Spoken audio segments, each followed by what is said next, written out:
కొన్ని సందర్భాల్లో ఎవ్వరు నిలబడరు నీ పక్షంగా నిన్ను ఆదరించడానికి.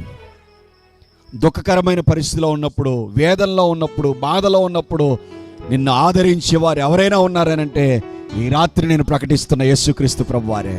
హల్లెలూయా.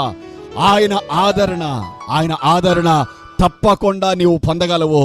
ఆయన ఆదరణ నువ్వు పొందాలంటే ఆయన కృపకు పాత్రురాలవు కావాలి. ఆయన కృప నీ మీదికి దిగి రావాలి. ఆయన కృప నీ మీదికి దిగి రావాలనంటే నువ్వు తప్పకుండా యేసుక్రీస్తు ప్రభునందు విశ్వాసం ఉంచాలి. యేసుక్రీస్తు ప్రభుని నీ హృదయంలోనికి ఆహ్వానించాలి. ఆయన వాక్యాన్ని నీ జీవితంలో కలిగి ఉండాలి. ఆయన వాక్యం ప్రకారంగా జీవించడానికి తీర్మానం చేయాలి. తప్పకుండా దేవుని కృప నీ జీవితాన్ని ఆదరిస్తుంది, నీ జీవితాన్ని బలపరుస్తుంది, నిన్ను బ్రతికిస్తుంది. దేవుని కృప అన్ని విషయాల్లో నీకు కావలసిన సహాయ సహకారాలు అందిస్తుంది. ప్రియమైన తల్లి, ప్రియమైన సహోదరి, సహోదరుడా.